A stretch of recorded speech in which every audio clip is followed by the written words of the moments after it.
بسم اللہ الرحمن الرحیم. السلام علیکم. ہم اپنے شہر میں محفوظ بھی ہیں اور خوش بھی ہیں. یہ سچ نہیں ہے مگر اعتبار کرنا ہے. بات یہ ہے کہ صحافت پر ہمیشہ سے پابندیاں لگتی رہی ہیں.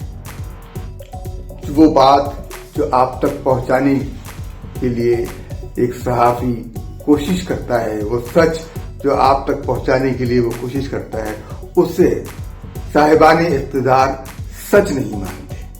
اس کے لیے وہ طرح طرح کے قوانین وضع کرتے ہیں، اس کے بولنے پر پابندی لگاتے ہیں.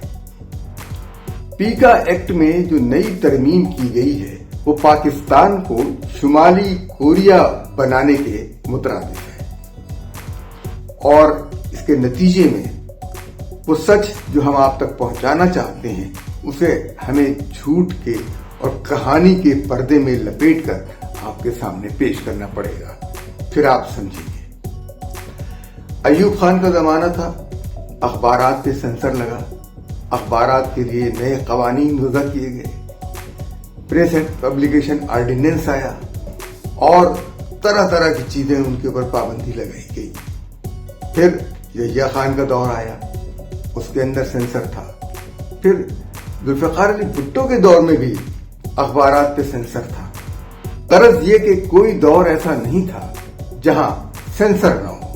الیکٹرانک میڈیا کے آنے کے بعد میڈیم بدل گیا، ٹیلی ویژن چینلز آ گئے اور ٹیلی ویژن چینلز کے اوپر ہم باہر کی دنیا کی خبریں بھی دیکھنے لگے. پھر ان پر پابندی لگا دی گئی، اس لیے کہ ہمارے چینل سرکاری تھے اور ان کے چینل غیر سرکاری تھے. وہ معلومات بھی مہیا کر دیتے تھے جو ہماری حکومت نہیں پسند کرتی تھی. وہ نہیں چاہتی تھی کہ یہ معلومات عوام تک پہنچے. یہ سب کچھ ہو گیا. اب صورتحال یہ ہے کہ پیکا ایکٹ، اس کے حوالے سے بہت سخت اقدامات کیے جائیں گے. لوگوں کو اڑا کے رکھ دیا جائے گا، ان کے اوپر جرمانے عائد کیے جائیں گے، ان کو قید کیا جائے گا. چور کھلے پھرتے رہیں گے، قاتل دندناتے رہیں گے، ڈکیت ڈکیتیاں ڈالتے رہیں گے، رشوت خور رشوت لیتے رہیں گے، اور صرف اس سچ پر جسے ہماری حکومت جھوٹ سمجھتی ہے آپ کو گرفتار کر لیا جائے گا، ہمیں گرفتار کر لیا جائے گا، ہمارا گلا گھونٹ دیا جائے گا. بہت عرصے پہلے لوگ کہتے تھے کہ بحریہ ٹاؤن ایک دہشت گردی کا مرکز ہے.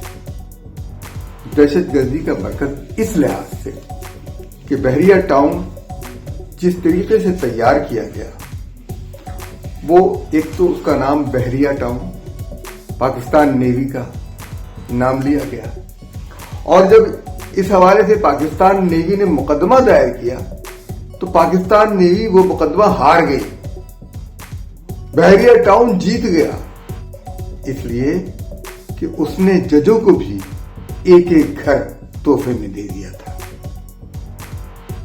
جنرل امجد شعیب بحریہ ٹاؤن میں رہتے تھے، جنرل احتشام ضمیر بحریہ ٹاؤن کے ملازم تھے، ایڈمرل فصیح بخاری کی بیٹی بحریہ ٹاؤن کی ملازم تھی. کتنے ہی نام لیے جائیں جہاں پر ان جرنیلوں کا کام یہ تھا کہ وہ آتے اور بڑے مہمان کو چائے پلاتے.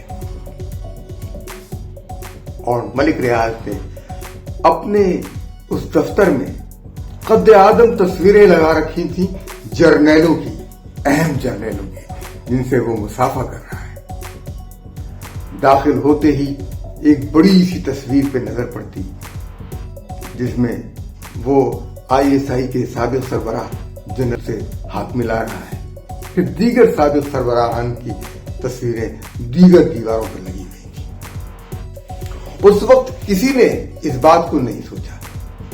ملک ریاض کے طرز تعمیر کی تعریف ہو رہی تھی، میڈیا میں خوب رقم بانٹی جا رہی تھی، اور میڈیا میں ایسے لوگ داخل کیے گئے جو صحافی نہیں تھے، اپنے حلیے سے، جسے سے، اپنے کردار سے، اپنے اخلاق سے کسی طریقے سے صحافی نہیں تھے۔ جب دنیا 2 بلاکس میں تقسیم تھی تو اس وقت بھی 2 نظریات رکھنے والے صحافی تھے، باکردار لوگ تھے، چاہے وہ دائیں بازو کے ہوں چاہے وہ بائیں بازو کے ہوں، باکردار لوگ تھے۔ لیکن اب یہ تقسیم ختم ہو چکی ہے۔ اب وہ لوگ جو ہیں 2 قسم کے صحافی ہیں، ایک وہ جو مراعات یافتہ ہیں اور دوسرے وہ جو رد کیے ہوئے ہیں، جو بلا وجہ میں سچ بول دیتے ہیں، جو بلا وجہ میں حقیقت کا اظہار کر دیتے ہیں اور پھر سزا پاتے ہیں، اور جو سچ بولنے کا ڈرامہ کرتے ہیں وہ ملک ریاض سے انعام پاتے ہیں۔ بحریہ ٹاؤن کے حوالے سے یاد کیجئے ملک ریاض نے کس سیاسی پارٹی کے ساتھ ہاتھ نہیں ملایا۔ نام لینے کی ضرورت نہیں، لیکن الطاف حسین کے والد کی یونیورسٹی بنا کر ملک ریاض نے دی۔ الطاف حسین جس نے پاکستان کے خلاف بھارت میں تقریر کی، جس نے پاکستان کے خلاف برطانیہ میں تقریر کی، جس نے پاکستان کے خلاف 22 اگست کو تقریر کی تھی، وہ راتوں رات نشر ہوئی تھی، تمام چینل اس کے آگے ہاتھ باندھے بیٹھے رہتے تھے۔ وہ خود ایک پی کا قانون تھا، اس کا قانون تھا، کوئی چینل چاہے وہ اس کا ہیڈ کوارٹر لاہور میں ہو، اسلام آباد میں ہو، الطاف حسین کے خلاف نہیں بول سکتا تھا۔ تو پھر پیکا کی شکایت کس لیے؟ بالکل غلط ہے، بالکل شکایت نہیں کرنی چاہیے۔ آپ تو خود دباؤ میں آتے رہے ہیں، آپ نے یہ راستہ خود دکھایا ہے۔ اب اس کے بعد ملک ریاض نے لبیک کی تحریک میں پیسہ لگایا، ان کو اشتعال دلایا۔ کوئی بھی تحریک ہو پیسے کے بغیر نہیں چلتی۔ جتنی بھی دہشت گردی کی سرگرمیاں ہوتی ملک ریاض نے ان میں پیسہ لگایا اور ان کی سرپرستی کی۔ 9 مئی کے واقعے کے ذمہ دار پی ٹی آئی کے ساتھ تو اس نے بہت لمبا ہاتھ مارا تھا، اور جس طرح ہماری لوک کہانیوں میں ایسا ولن ہوتا ہے جس کی جان پنجرے میں بند طوطے میں ہوتی ہے، اور اس طوطے کی گردن مروڑتے ہی اس ولن کی جان نکل جاتی ہے۔ ملک ریاض کی جان بحریہ ٹاؤن میں ہے۔ پہلی بار نیب نے یہ خبردار کیا ہے کہ بحریہ ٹاؤن میں کوئی سرمایہ کاری کی کوشش منی لانڈرنگ ہوگی۔ باہر اس نے انڈسٹریز لگائی ہوئی، اور یہ پہلی بار نہیں ہوا کہ نیب ملک ریاض کے خلاف سرگرم ہوئی۔ حقیقت یہ ہے کہ ملک ریاض نے ایک رات بھی جیل میں نہیں کاٹی ہے۔ وہ خوفزدہ ہے جیل میں رات کاٹنے سے، اسے خوف آتا ہے۔ وہ کہہ چکا ہے کئی بار کہ میں جیل میں رات نہیں کاٹ سکتا، اسے خوف ہے، وہ ڈر، اور یہی ہے کہ جب بھی اسے گرفتار کرنے کا موقع آیا تو وہ اپنی دولت کے بلبوتے پر، اپنی رشوت کے بلبوتے پر ملک سے باہر چلا گیا، فرار ہو گیا۔ کس نے اس کو فرار کرایا؟ وہ کون لوگ تھے؟ ان کو بھی تو پکڑیے۔ اور یہ چینلز جس طریقے سے انہوں نے اپنا نیٹ ورک پھیلایا ملک ریاض نے، اور کون سا چینل ہے جس کے اندر ملک ریاض نے رقم نہ لگائی ہو؟ نام لیتے ایک فہرست آئی، سب نے اس کا انکار کیا، نہیں ہم نہیں ہیں، ہمارا نام نہیں ہے، ہم یہ عدالت میں مقدمہ کر دیں گے، ہم اس میں جگہ مقدمہ کر دیں گے۔ یہ وہ نام ہے جن کا پیٹ جہنم کے آگ کی طرح ہے۔ حل بن مزید، حل بن مزید، اور ڈالو اور ڈالو اور ڈالو۔ کامران خان خود بحریہ ٹاؤن نے جو الزامات لگائے ہیں، نقل کفر نہ باشا، ہم نہیں کہتے، نیٹ پر موجود ہے، ساری چیزیں دنیا دیکھ چکی ہے، دہرانا ہے، یاد دلانا ہے، اپنے حریف چینل کو بند کروانے والے، ڈیجیٹل چینل کو بند کروانے والے، اس پر مقدمات چلوانے والے کامران خان نے بحریہ ٹاؤن سے، ملک ریاض سے 82 لاکھ روپے نقد لیے اور بحریہ ٹاؤن کراچی میں پلاٹ لیا، گھر لیا، گاڑیاں بھی لیتے رہے، اس کا ریکارڈ نہیں ہے۔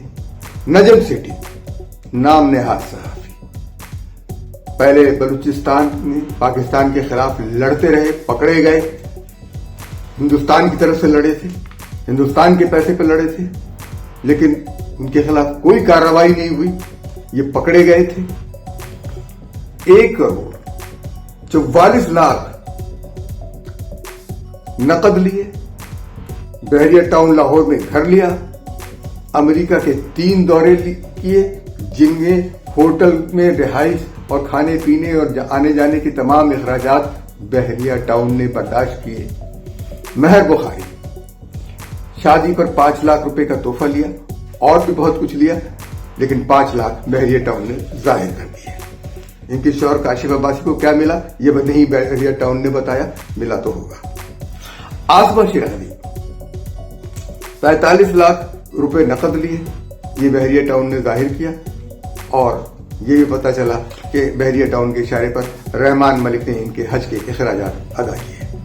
حسن نثار بہت کلین آدمی بنتے ہیں، بڑے بے باک بنتے ہیں، ملک ریاض سے 1 کروڑ 10 لاکھ نقد اور بحریہ ٹاؤن لاہور میں گھر لیا، اور بھی بہت کچھ لیا ہوگا، بحریہ ٹاؤن نے ظاہر نہیں کیا۔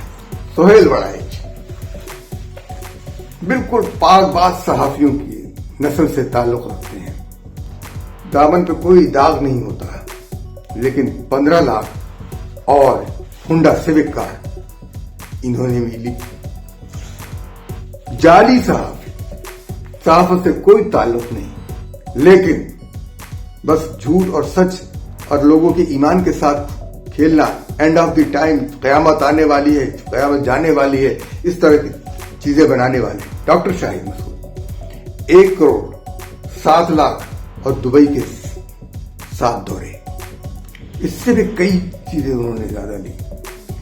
جعلی صحافی مبشر لقمان وزارتوں کے مدے لوٹے تو کچھ کیا، اور 3 کروڑ 80 لاکھ کی رقم لی قسطوں میں، مرسڈیز کار لی۔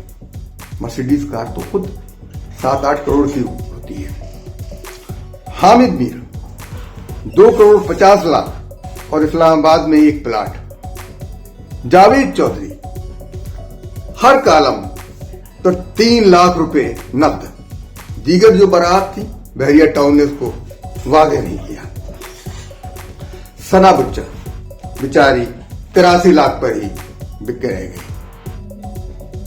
اس طریقے سے ارشد شریف مرحوم 85 لاکھ، لیکن یہ واحد شخص ہے جس نے اس الزام کو چیلنج کیا تھا، عدالت میں پٹیشن دائر کی تھی۔ کہتے ہیں کہ ابصار عالم اور حامد میر نے بھی پٹیشن دائر کی تھی۔ چلیے ہم مان لیتے ہیں ان کی بات کو، کیونکہ جو لوگ عدالت میں گئے ہیں ان کی بات درست ہے، وہ سچے لوگ ہوں گے۔ ارشد شریف نے تو مقدمہ ہے، لیکن الزام 85 لاکھ دینے کا بحریہ ٹاؤن نے لگا دیا، اس کے پاس ثبوت ہوں گے۔ منیب فاروق 25 لاکھ دبئی کا دورہ ملک ریاض کے خرچے پر۔ آفتاب اقبال نے 2 کروڑ روپے اور 1 جیپ۔ مظہر عباس 90 لاکھ روپے۔ سمیع ابراہیم 1 کروڑ روپیہ نقد اور 2010 ماڈل کی ٹویوٹا کرولا کار۔ مشتاق مناز 55 لاکھ۔ ماروی سمد 10 لاکھ۔ نصرت جاوید 55 لاکھ۔ یہ تمام لوگ ملک ریاض سے فائدہ اٹھاتے رہے، ملک ریاض کے اشاروں پہ چلتے رہے، اور ملک ریاض کے کہنے پر مختلف چینلز جو ہیں مسلسل الطاف حسین کی تقاریر دکھاتے رہے۔ کیا یہ ممکن نہیں کہ ہماری دشمن ایجنسیاں ملک ریاض کو تھپکی دیتی ہوں؟ کیا یہ ممکن نہیں کہ ملک ریاض کے نیٹ ورک کو پھیلانے میں ان کا بڑا ہاتھ ہو؟ دیکھیے، اس وقت ہم جو کچھ کہہ رہے ہیں، سب سے زیادہ تو یہ کہ اس وقت پی ٹی آئی کے حوالے سے یہ بات سامنے آئی ہے، القادر یونیورسٹی میں 190 ملین پاؤنڈ کا جو کیس ہے پی ٹی آئی کا کے حوالے سے، اور یہ این سی اے نے حکومت پاکستان کو دیا تھا کہ یہ حکومت پاکستان کی رقم ہے جو منی لانڈرنگ کے ذریعے ملک ریاض نے برطانیہ میں جمع کرائی۔ ملک ریاض نے جس طرح سے یہاں سے لوٹ مار کی تھی، کچھ رقم برطانیہ میں، کچھ دبئی میں، جب پابندی لگی تو جو رقم دبئی کے بینک اکاؤنٹ میں تھی وہ بھی برطانیہ پہنچ گئی، اس لیے کہ وہ بھی ضبط ہو گئی۔ یہ رقم اتنی بڑی رقم تھی کہ پاکستان کے ایک بجٹ کے اندر توازن آ سکتا تھا، اور جس طریقے سے بحریہ ٹاؤن کراچی میں اس نے زمینوں پہ قبضہ کیا تھا، اور جن لوگوں کی زمینوں پہ قبضہ کیا تھا، ان کی آبائی زمینوں پہ قبضہ کیا تھا، ان لوگوں کو ادائیگی ہو جاتی۔ ہر سیاسی جماعت کو اس نے بلیک میل کیا، برائب کیا، رشوت دی، یہاں تک کہ فوج کے اندر بھی اس نے اپنے پسند کے لوگوں کو برائب کیا جو اس کے جھانسے میں آئے۔ اور اس لیے یہ ہم کہہ رہے ہیں، میرے وطن کی سیاست کا حال مت پوچھو، گھری ہوئی ہے طوائف تماش بینوں میں۔ یہاں سیاست بھی الگ ہے، تو یہ میں بلا شبہ میں کوئی پرواہ کیے بغیر کہوں گا کہ میرے وطن کی صحافت کا حال مت پوچھو، گھری ہوئی ہے طوائف تماش بینوں میں۔ ہمارے وہ صحافی جو مراعات یافتہ طبقے سے تعلق رکھتے ہیں، جو مہینے میں لاکھوں روپے کماتے ہیں، ایک ایک پروگرام کے لاکھوں کماتے ہیں، اور ان کے پلے کچھ نہیں ہوتا، وہ خود کچھ نہیں کرتے، ان کے ریسرچر ہوتے ہیں جو چند ہزار روپے پر وہ پالے جاتے ہیں۔ وہ ریسرچر محنت کرتے ہیں، ان کے بارے میں ان کو بتاتے ہیں کہ یہ حقیقت ہے، پھر اس کے بعد کسی ملک ریاض کی طرف سے، کسی اور کی طرف سے کچھ پرچیاں آتی ہیں، کچھ فیڈنگ آتی ہے، جس کے بعد وہ پروگرام نشر کرتے ہیں۔ اب یہ فیڈنگ بند ہو جانی چاہیے۔ یہ نتیجہ نکلتا ہے، اس کے نتیجے میں ملک ریاض جیسے لوگ پیدا ہوتے ہیں۔ القادر یونیورسٹی جو جادو ٹونے کو فروغ دینے کے لیے بنائی گئی تھی، اس کا چارٹر نہیں ہوا، اس کا چارٹر منظور نہیں ہوا، وہ ابھی تک ایک کالج کی شکل میں ہے۔ اسلام آباد سے تقریباً 85 کلومیٹر دور جہلم کی تحصیل سہاوا میں ہے، اور نہایت سنسان جگہ پر واقع ہے، اور اس سنسان جگہ پر 200 طلباء طالبات کا ہاسٹل ہے۔ اب وہاں کیا ہوتا ہے راتوں کو ہمیں نہیں پتا۔ یہ طلباء و طالبات کس طرح رہتے ہیں؟ خوف زدہ رہتے ہیں، اپنی عزت و عصمت کی حفاظت کر کے رہتے ہیں یا نہیں؟ القادر ٹرسٹ کے تحت یہ جو یونیورسٹی بنائی گئی، اس کا کوئی چارٹر نہیں، کوئی 12 ٹیچرز ہیں صرف باقاعدہ، وہ پڑھاتے ہیں، اور صرف 2 چیزیں پڑھائی جاتی ہیں، مینجمنٹ سائنسز اور اسلامک اسٹڈیز، اور سارے سے زیادہ تر طالبات کا تعلق مینجمنٹ سائنسز سے ہے۔ بیچارے، تعلیم تو ہمارے ہاں مہنگی ہے، اور چونکہ اس کے اندر وہ طلباء و طالبات ہیں جو وظائف پر ہیں، یعنی مفت تقریباً تعلیم حاصل کرنے والے لوگ ہیں، تو چند 100 ہیں، 200، کل 200۔ نہ القادر ٹرسٹ رجسٹر ہے، نہ یونیورسٹی ریکگنائزڈ ہے، نہ HEC نے اس کو تسلیم کیا ہے، نہ پنجاب ہائر ایجوکیشن کمیشن نے اس کو تسلیم کیا ہے۔ تو یہ کیا مذاق ہے؟ پاکستان میں تعلیم کے ساتھ تو ویسے ہی مذاق چل رہا ہے، اور ملک ریاض نے یہ سب کچھ کام کر رکھا ہے۔ تو 100 ملین پاؤنڈ نے یہ سارا راز کھول دیا ہے۔ ہم تو یہ کہیں گے کہ ٹھیک ہے فوج کو کاروبار میں نہیں آنا چاہیے، بالکل درست، لیکن فی الوقت جو ڈیفنس ہاؤسنگ اتھارٹی ہے مختلف شہروں میں، وہ بحریہ ٹاؤن کو اپنے قبضے میں لے لیں تاکہ یہ سلسلہ بند ہو، برائب کرنے کا، لوگوں کو بلیک میل کرنے کا اور صحافیوں کی فیڈنگ کا، ان صحافیوں کی جو ضمیر بیچتے ہیں، جو قوم کو بیچتے ہیں۔ ایک ناچنے گانے والی صرف اپنا جسم بیچتی ہے، لیکن اگر ایک صحافی کا قلم بکتا ہے تو پوری قوم بکتی ہے۔ قلم فروشی جسم فروشی سے زیادہ خطرناک ہے۔ ہمارے چینل کو لائک کیجیے، سبسکرائب کیجیے، شیئر کیجیے اور دوسروں تک بھی ہمارا پیغام پہنچائیے۔ اللہ حافظ و ناصر۔